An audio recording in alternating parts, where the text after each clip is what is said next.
You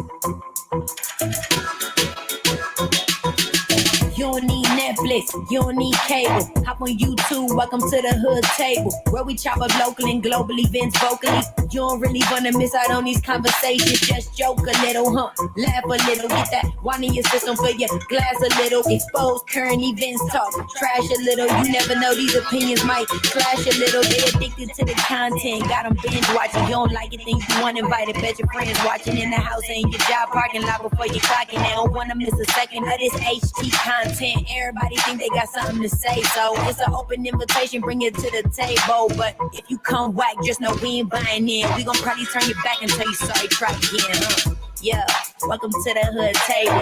You don't need Netflix, you don't need cable. Yeah, welcome to the hood table. You don't need Netflix, you don't need cable. Hey.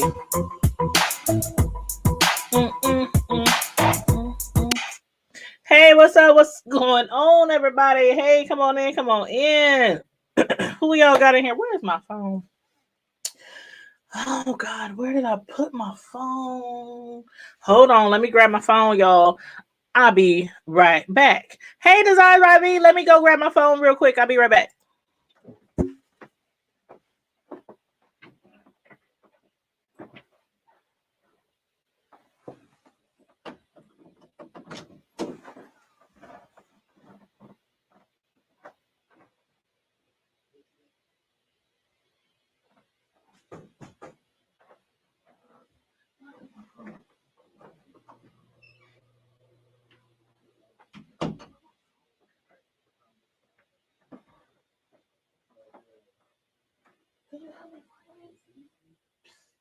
Call it.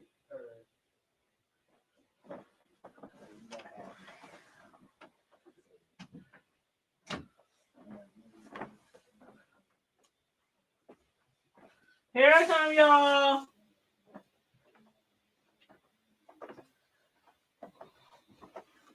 Here I come. I'm coming back. But I ain't found my phone. Don't know where it's at. Oh, my God. Okay. All right, I'm back. I told my son to try to find my phone. Whew. You said I'll hold the door. Thanks for holding the fort down. Did you find my phone? Thank you, child of mine. Yeah, get that little heathen dog away from me. Jeez. Okay, I got my phone. Just making sure I share the live out. We got 2 shows to do tonight, y'all. And I'm going live for each and every one of them. So, this particular show that we're about to be doing now, as you can see from the bottom of the screen, come on in, hit the like button, hit the share button. My hair all over my head because I was running around looking for my phone. But right now we are going to be reviewing Good Girls, and it's on season 4, episode 4, and the name of the particular episode was Dave. And it didn't take us long to figure out why they called it Dave. I just love how I can decipher why television shows name their episodes the names they give them versus some episodes we be like, what the hell does that got to do with the whole entire show? Like, but anywho, let's get right into this, because after this show, I'm going to come right back at you guys, and I am going to review Queen Sugar. Now, that was an awesome episode, but first thing first, let's get through Good Girls season 4, episode 4, and it was titled Dave. Now, first, we're going to start off, and as usual, y'all know how to do. Y'all put your comments in the chat. If you come in late, put your comments in the comment section. Let me know what you thought about the episode. But yeah, we're gonna start off talking about Beth, Dean, Rio, Hitman. We're gonna talk about all of them. Okay. So, First off, I want to say, besides the fact that Dean is still pissed and not wanting Bev to visit him without the kids in jail, now the kids themselves are becoming really, really ornery. And nothing that she does seems to be suitable for them. Why? But not because they just spoiled and they some asses, but because because their father Dean, he has got them so doggone spoiled. So they're used to everything that he's been allowing them to do. Like he allows them to eat whatever they want. He allows them to drink whatever they want. He allows them to drink as much pop as they want. He allows them to watch as much TV as they want, go to bed whenever they want. He just lets them do whatever the hell they want. So now that he's gone, he's locked up. Beth is at home with all these kids, you know what I'm saying? And the kids just don't mind her at all, y'all. Not only were they misbehaving, being very disrespectful, they were also tearing the damn house apart. That house be just a mess. And thank you so much, Designs by V. I'm looking at the phone down below, watching the chat. But thank you so very much for supporting, even if you don't watch the show. But yeah, that house be just a mess. And then the darn kids, they be daring her to do anything about it. Like nothing that would have happened ever with mine, even while they're now grown. But for the purposes of this storyline, yes, they were looking at her like, we wish you would. Like, okay, you know how I got that shirt that says, I wish a Karen would? Her kids was even looking at her like, bitch, I wish a Karen would punish me for not turning this TV off. Did y'all see her daughter's defiant face? I was like, oh my God. The things I would have done if that was my child. But for the sake of TV, she took that child upstairs and basically threw her ass in her room on her bed and slammed the door. But yeah, so them kids is way out of line. They way out of line. But at the end of last episode, we saw how FBI agent Phoebe Donegan, she was searching for evidence in Dean's office. Donegan, while studying a photo of him and his family, realized that it was much more than just a family photo that she was looking at. And I was like so hoping that she didn't notice that, she was looking at the picture. Then she kind of held the picture up in the air. And I think, with the light, going through the picture, she saw the words written on the back. It was a lot of words, like a whole doggone 5-page paragraph, all, squeezed onto the back of that photo. So she was able to notice and recognize something was on there. She flipped it over. Ta-da! She realized everything that Beth had going on with this Rio. And even when Beth tried to wiggle her way out of it, Donegan grabbed the notes from her fridge to compare to the writing on the photo. And her and Dave, the other detective, was looking at it like, we used to draw hearts over our eyes as well. So you mean to tell me that this ain't your writing on the back of this photo, even though it looks like this writing on the note on your fridge with the hearts above the eyes? I was like, busted. Beth, you done got busted, girl. I don't know why she put that on the back of that photograph. I would have hit it. I don't know. I don't know where I would have hit it, but I don't know if I put it on the back of a photograph. But anyway, she's busted. So now that the agents got some type of understanding of her process and who she's working with, or who she working for, they want Rio's head on a platter. Of course, though, Beth knows the consequences of what could happen to her, to the ladies, if she turns Rio over to the feds. And I mean, even with being, put in protective custody, like they told her, everybody knows that if somebody wants you touched, then you will be touched, and not lightly, regardless of protective custody or how many officers of the law you got surrounding your crib. So it was time for another meeting with the girls. Ruby, I listen, Ruby. She was like, oh, hell no. We turn Rio in. We just as good as dead. And you're right. While Annie, on the other hand, she was trying to decide if she prefers to live in Alaska, Hawaii, Puerto Rico, or the American Samoa. Yeah. Beth and the ladies, they could definitely use a fresh start in life. But at what expense? And who exactly was Beth trying to convince that they would be protected by the feds, especially when she herself doubts that turning in Rio would ever mean they could just go on resuming their normal lives like as if they had never met this crazy, sadistic man. You know, he's narcissistic too. I got to throw that in there too. But if what it takes to get her husband Dean released from jail, I was like, you know, it is what it is. If I turn Rio in, then it is what it is. But then they had to take care of another issue first before turning in Rio. Last week, after Beth went off on the hitman, y'all remember the hitman? He was up there and he was trying to get in her skins, right? And he told her that he'll get right to it, you know, after his trip, you know, after she shut him down, turned him down, put him back in his place. He was like, all right, I read you wrong. You don't want me. I want you, but you don't want me. As soon as I get back from my trip, I'll get on Rio. I'll do what you paid me to do, which is kill Rio. So that's what he told her. But now, since they obviously need Rio to be alive in order for Dean to be released from jail, they had to call off the hit. However, since the hitman had closed up his shop, they had to meet up with their connect. The connect informed calling off a hit was undoable because, like, once you pay for a hit, it's kind of like breaking a code to call it off. To which Ruby was like, "You mean like some type of creed? Like, why can't we call the hitman off? Can't we like still pay him and pay you like a restocking fee or something?"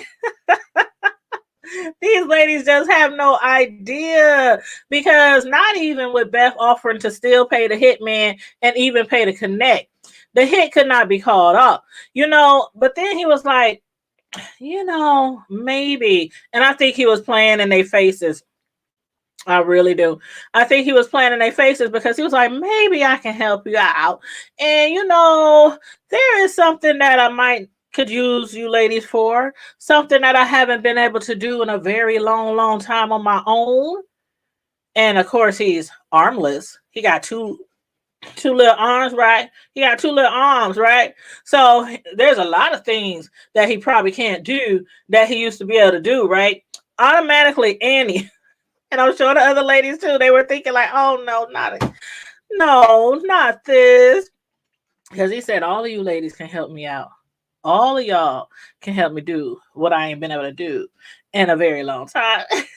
So, of course, they always think, oh, no, this man wants some of us too, just like the hitman wanted some of Beth. So, okay. Annie, she was like, I'm going to take one for the team. Okay.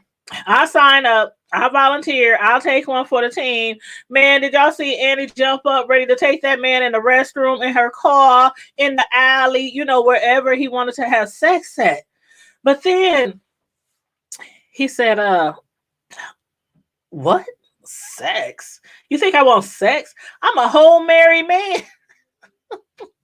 He said, I'm a whole married man. So I was like, well, what the hell does he want them all to do? You know what I'm saying? That he hasn't been able to do in a long time. Because that's the first thing that came to my mind too. Right? So, but Annie, she was ready to take one for the team, just like her sister Beth, right? Like, wasn't Beth about to give her goodies away to the hitman just last episode? She was like, just take me. She was taking off her clothes. She was unbuttoning his top. She was unbuckling his belt. She was like, if this what it takes to get you to kill Rio, just take me. Just take whatever you need from me and go kill this, you know, doggone dude. But anyway, he was like, oh, my bad. I misread you. Hey, you ain't got to sleep with me. But, and then remember, Beth, as far as I know, twice since they first met. So yeah, this time her sister was ready to take one for the team. But why is it always them? Like Ruby? That's right. Ruby's in a wheelchair. She never mind. Okay. Moving right along. But yeah, so he was like, that ain't what I need. That ain't what I need. He's a whole married man. But what he did was he had them at like a Home Depot or somewhere like that, picking up all these items before they even realized that everything that they had purchased could be used to make a bomb. Not a huge bomb. It ain't gonna take down a whole city, but they had enough supplies to blow up at least like the size of a church choir or like the size of a jewelry, something like that in the courthouse. Mm-mm-mm. I'm like, these ladies, I swear, they always find themselves into some shit. And they do. But after all that shopping they did for the Connect, he still couldn't call off the hit. That's why I'm saying I think he was playing in their faces. He knew he couldn't call the hit off. Then the hitman wanted to meet up with Beth. So at that point, I knew exactly what time it was. But like Beth told him, it's a very complicated situation. See, the hitman, he at first assumed that Beth was calling off the hit because of her being much too involved with Rio, which she is. And so that's why he referred to her as a jilted lover. He's like, that's why I don't like doing business with jilted lovers. You know how jilted lovers are. They've been hurt, they've been betrayed, and so they want to get payback on their lover. So therefore, they go hire a hitman. And then once it gets close to that time, they start feeling guilty and like, no, I don't want you to kill my man, whatever. So that's why he referred to her as a jilted lover. But despite that being true, entirely true, because like I said, as far as we know, she done slept with Rio twice. And every time she goes to Rio for a favor, he turns his back on her and basically says, who the fuck do you think I am? I don't know you shit. Now get out there and make my damn money. That's how Rio be acting towards her, even though he know he loves him some Beth. Like, really. He know that. But he's a hardcore gangster, drug dealer, murderer. He can't lay his cards out like that. So anywho, that is when the hitman basically decided that he could no longer trust Beth. Because he found out, it ain't that. You're not doing this out of spite because you're a jilted lover. You'd have made a deal with the feds. And that is when he basically decided that he could no longer trust Beth. So he had to still go ahead, do the hit on Rio. So, he had to go after him, try to find Rio, because that way is the only way that he can for sure make Beth an accomplice, just in case he got implicated for Rio's murder. Had he let Beth, deter him from killing Rio, even if he got paid, Beth still got something on him.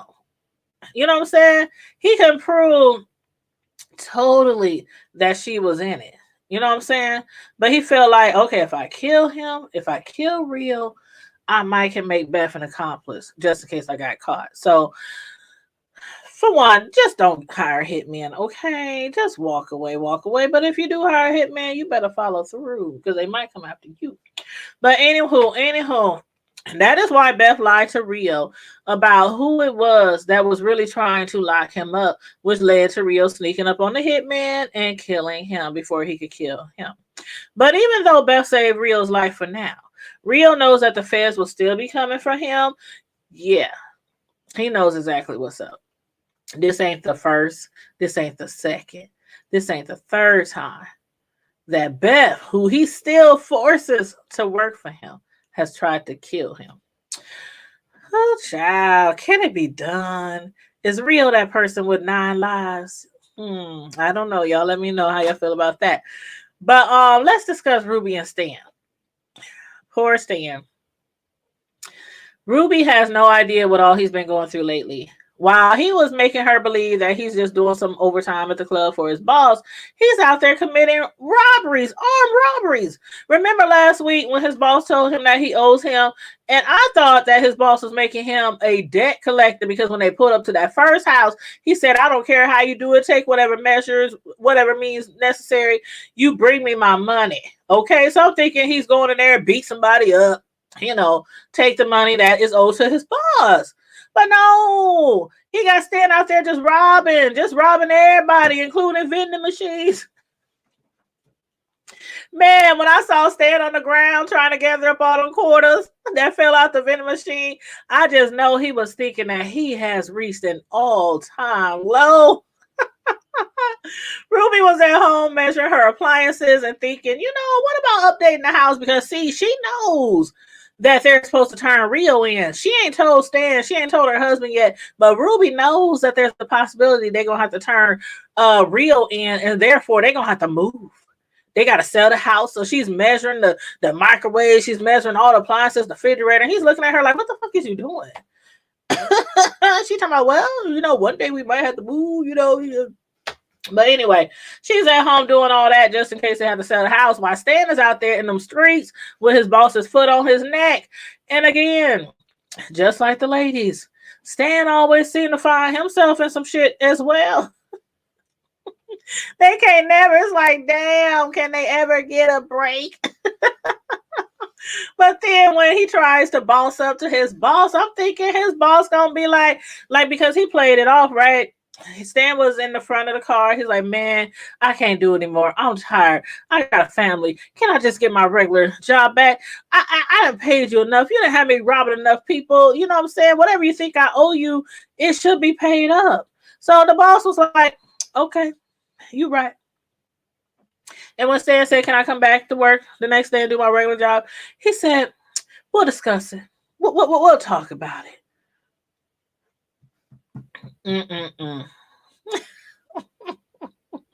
His boss is probably thinking, I'll show you who's really boss. And he showed him all right, didn't he? The next thing you know, the police was at the club to question Stan about one of the robberies, the one that involved him smashing the cash register with his fist. Now, of course, we know that the report most likely didn't come in from the dry cleaners, but more likely came from Stan's own boss. Then I was wondering, was the cop also in on it? Like, why was I thinking that? Because how long it took. I mean, come on now. The cop said, let me see your hands. If you didn't rob that dry cleaners, let me see your hands, because we know Stan's hand, it was all wrapped up and it was all bloody. It was all wrapped up and bloody because Stan, not knowing there was a key next to the register to just unlock it, he started beating the register with his doggone fist trying to open the register. And so his knuckles was all bloody and stuff. So the cop was like, well, let me see your hands if it wasn't you, right? And I'm like, how long is that cop just going to stand there waiting patiently for Stan to show him his hands? I think that Stan's boss got that cop in his back pocket, meaning that his boss's so-called alibi for Stan was not the only reason Stan didn't go to jail that day. But it is the reason why Stan will be back running errands for his boss the next day. So I can't wait to see how this works out, because I just can't imagine Stan just keep going around the city just robbing people. You know what I'm saying? But anywho, the last thing I want to discuss on this particular review, because we are coming right back to review Queen Sugar after I'm done with this. So all my Queen Sugar fans, what time did I set? I don't know what time I set the show for. I think it set at like 8:30, 8:45. I don't know. But anyway, a few minutes after I end this live, I'm literally coming right back. So all my Queen Sugar fans, be here, y'all. But yeah, so the last thing I want to discuss is Annie and her son. Okay. Now, let me know how you feel about Annie and Ben's relationship at this point in time. Like, do y'all feel as if things are working out far better for Ben, Annie's son? Because I know it wasn't, like, as far as Annie, I know it sure wasn't working out very well for her. Because she's still acting as if she can't do anything without her son, like NT thing, which is why she paid another visit to Dr. Josh, her therapist and child psychologist. Now, Dr. Josh, basically with like the help of one of his childhood stories, childhood memories, he told her that she can't pay someone to like you. And that goes for all of us. You can't pay someone to like you. They can front and they can play in your face, but they is not just going to sincerely like you because you got money. You know how it goes. You get into a lot of money, whether it's taxes, the lottery, something that you didn't inherited from somebody who passed away, and people come out the woodworks, and then when you're broke, they ain't nowhere to be found, okay? So that's what he was just trying to tell her. Even though this is your son, you can't keep bribing your son and offer him concert tickets and all this kind of stuff to come back and live with you. And he said that because Annie was trying to do everything she can to bribe her son, including buying those concert tickets for him to come back and live with her. But you know what? I think if Annie would stop, excuse me, if Annie would stop being so dependent on her son for her own sense of well-being and be more like a mother, things would probably work out better for her, much better. Like like if y'all been following this since season 1, ever since season 1, she and her son has always had this weird like reversal roles. When Annie would get into trouble or get let down or get her heart broken, get fired from a job, whatever, her son Ben was always there to comfort her and mother her. Like Annie would be so depressed every time something happened. She would be in bed for weeks while her, well, used to be daughter because she transgendered into a boy. But while her son Ben would be cooking for her, taking care of her, running her baths, massaging her shoulders, all that kind of stuff. And then Annie would bounce right back and she'd just be out in the streets and doing whatever the hell she wants to do, right? So, and also many times Annie has even told her son that it seems as if he's the parent and as if she's the child in their relationship. So I picked that up from when I picked it up before, but I also picked it up from when he finally caught her sneaking into his games to watch him play. She thought that she would be sneaky and sneak up on him because if he found out, he'd probably be upset with her for maybe embarrassing him. But she always throw that poor in the face. You don't want nobody to know I'm poor. You don't want nobody to know we're broke. You don't want nobody to know your mom is living in this raggedy apartment or that her car has a big old hole in the floor. But it's like he doesn't even care about her being poor or not nearly as comfortable as the other rich parents of the kids in the school. He just wants her to be the parent or the mom for exchange, which is why I believe he invited her out for ice cream with his teammates and the other parents after the game. And although she didn't accept the invite this time, I'm sure she will because she said next time. And he was like, okay. So anyway, that's all I got on this episode. Again, if you guys are not caught up, please get caught up because so far this season is really, really, really good. Just like Queen Sugar, which we're going to review next. I'm going to wrap this up. I'm going to go to the restroom, give me a couple sips. Take me like a 5-minute break. Where's my little? See, I wish I had one of those things that the producers or directors do. Cut, take 5, break. That's what I need to do. Especially when I'm doing my videos back to back to back, like on Saturdays and Sundays. But yes, we'll be right back here. So with this video, please like it, share it, and subscribe to the Hood Table. Follow us on Facebook, IG, Twitter, and thehoodtable.com. And if you're watching the video after I'm already done going live, make sure you comment in the comment section your thoughts on the TV show if you've been keeping up. And in the meantime and in between time, stay safe, be blessed, remain vigilant, and always, always, always, you know how we do over here, keep it hood. Keep it hood. Bye. See you later.